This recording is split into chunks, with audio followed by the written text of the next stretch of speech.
Does this look hard? No, it is not.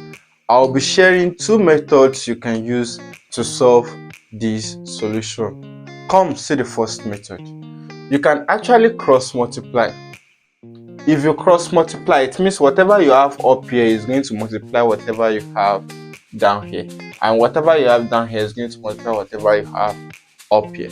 Don't forget about fraction. We have the numerator up and we have the denominator down. So let's continue. You are going to cross multiply like this, whereas you'll be having 3 into bracket 2a plus 1, then multiply by 6 equals to 5 into bracket a plus 5, then multiply by 4.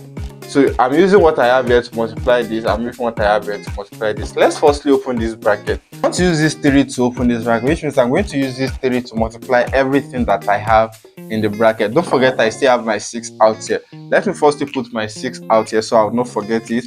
Open the bracket. 3 multiplied by 2a will give me 6a, plus 3 multiplied by 1 will give me 3, equals to 5 multiplied by a. Don't forget this 4 also. Put the 4 out here. Will give you 5a, and 5 multiplied by 5 will give you 25.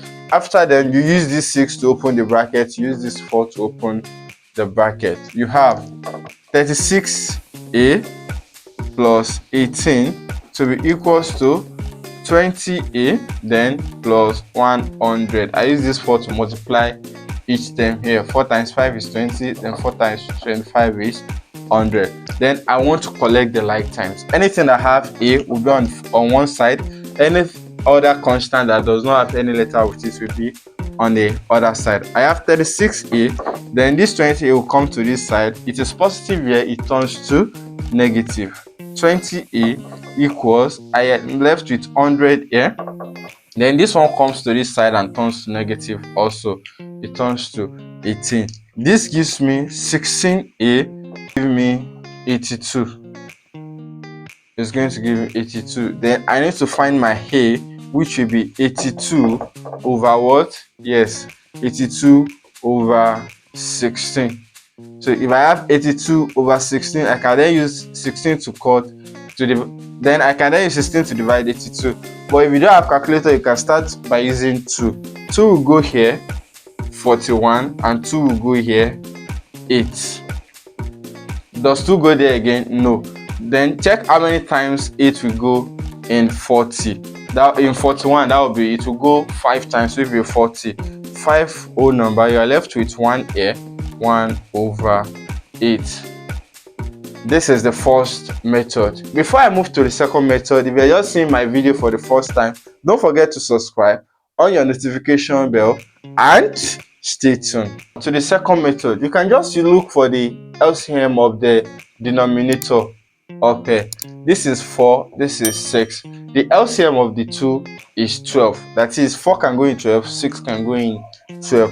Just use the LCM to multiply the two sides. You will see 12 into bracket, you have 3 into bracket 2a plus 1, then everything over 4 to be equals to 12 into bracket 5 into bracket a plus 5, everything over 6. You will notice that you can use this 4 to divide this 12, and you can use this 6 to divide this 12.